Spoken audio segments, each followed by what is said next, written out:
अजीज़ों, आज हम मुक़द्दस स्टीफ़न की ईद मनाते हैं। शहीद का मतलब है गवाह, और गवाह उसे कहते हैं जो किसी अमर के सच्चा होने की तस्दीक करे, जैसा मुक़द्दस स्टीफ़न ने किया।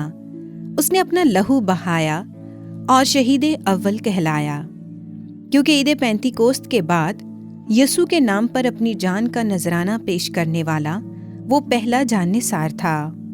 मसीहत के आगाज ही से यूनानी और अरामी यहूदियों ने मसीह यसू को कबूल किया।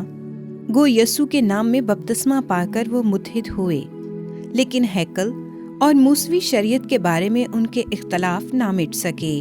सबसे संजीदा मसला बेवाओं की इमदाद पर था। हमने अक्सर देखा है कि जब किसी गांव में सैलाब, तूफान, जलजला या कहत पड़ जाए तो इमदाद देने वाले हुकूमती नुमाइंदे हों या कलीसिया के अरकान, उनको इल्ज़ाम दिया जाता है कि उन्होंने कुछ लोगों की तरफदारी की और उनको ज़्यादा दिया है। यही बात यूनानी बोलने वाले यहूदी कहने लगे कि आरामी बेवाएं यूनानी बेवाओं से ज़्यादा मराअत हासिल कर रही हैं। इस सिलसिले में रसूलों ने फ़ौरन जमायत को इकट्ठा किया और इस मसले के हल के लिए 7 दयानतदार और काबिल एतबार अशखास का चुनाव किया गया। ये 7 अशखास यूनानी बोलने वाले थे और इस बात का सबूत इनके यूनानी नामों से होता है। मुक़द्दस स्टीफ़न का नाम भी सरे फहरिस्त था, जिसके बारे में लिखा है कि वो ईमान और रूहुल कुद्दुस से भरा था। बहुत जल्द मुक़द्दस स्टीफ़न पूरे इलाके में सरगर्म होकर काम करने लगा और मशहूर हो गया। वो ज़्यादा से ज़्यादा लोगों को यसू के करीब लाने लगा।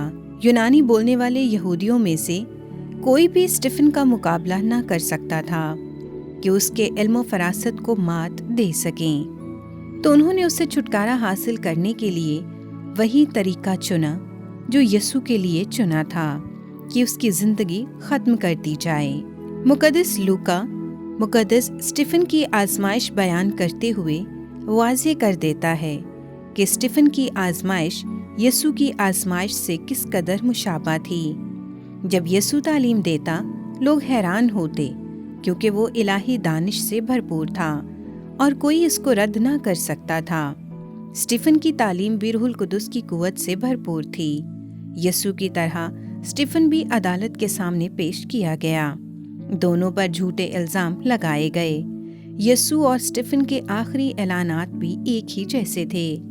यसू ने कहा था, मगर अब से इब्ने इंसान खुदाए कादिर की दाहिनी तरफ बैठा रहेगा, जबकि मुक़द्दस स्टीफ़न ने कहा, देखो मैं आसमान को खुला और इब्ने इंसान को खुदा के दाहिने हाथ खड़ा देखता हूँ। यसू की तरह स्टीफ़न को भी शहर से बाहर मारा गया और बिलाखिर मौत के वक्त भी दोनों यानी यसू और मुक़द्दस स्टीफ़न अपने दुश्मनों के लिए दुआ करते हैं। यसू ने कहा था, ऐ बाप इनको माफ़ कर, क्योंकि ये नहीं जानते कि क्या करते हैं। जबकि मुक़द्दस स्टीफ़न ने कहा, ऐ खुदावंद ये गुनाह इनके ज़िम्मे ना लगा, और ये कहकर सो गया।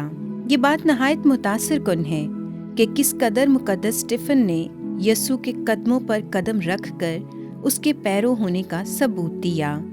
इसने अपनी अमली ज़िंदगी में न सिर्फ ज़ुबानी कलामी बल्कि अमली तौर से यसू की गवाही दी और इसकी खुशखबरी की मुनादी भी की। उसने यसू की खातिर दुख उठाए और अपनी ज़िंदगी देने से भी गुरेज ना किया। अजीज़ों, स्टीफ़न का मतलब है ताज। यही ताज हासिल करने के लिए मुक़द्दस स्टीफ़न मोहब्बत का आलाकार बनकर हर जगह फाते हुआ। यकीनन ये मोहब्बत ही का करिश्मा था कि मुक़द्दस स्टीफ़न ने उनके लिए दुआ की जो उसकी जान के ख्वाह थे।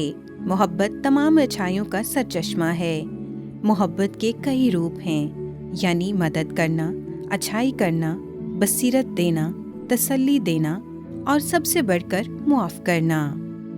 आएं, आज हम भी इस मोहब्बत में मुक़द्दस स्टीफ़न की तरह फ़याज़ हों, ताकि जलाली ताज के हकदार बने।